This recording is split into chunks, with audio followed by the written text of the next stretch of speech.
স্কাইৱাক view পইণ্টলৈকে আজিও আহিলোঁ আশা কৰি যে ডাৱৰবিলাক অলপ ক্লিয়াৰ থাকিব, স্পষ্ট থাকিলে তলৰ ফালে দেখা পাম বুলি আশা কৰি আহিলোঁ, কিন্তু বতৰ একেই, কালি সন্ধিয়াতকৈ বেছি ভয়ংকৰ। কেওফালে কুঁৱলীয়ে অকল আৱৰি আছে, সেইকাৰণে আমি ইয়াতে অকণমান সময় ৱেইট কৰিছোঁ। ৱেইট কৰি অলপ সময় চাওঁ কুঁৱলীটো আঁতৰে নেকি, নহ'লে আৰু উপায় নাই। আজিও আশাত চেঁচা পানী ঢলাৰ নিচিনা হ'ব আৰু আমি আকৌ স্কাইৱাক ভিউ পইণ্টত একো ভিউ নোপোৱাকৈ উভতি যাবলগীয়া হ'ব।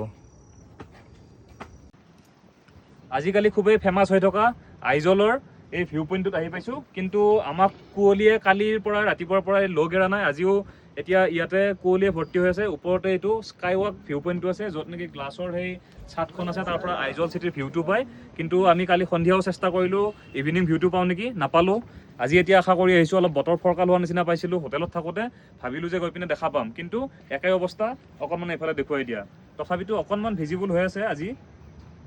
কুঁৱলীয়ে, ঘন কুঁৱলী, বৰষুণ, এই দুটা বস্তুৱে আমাক কেওফালৰ পৰা আগচি ধৰিছে।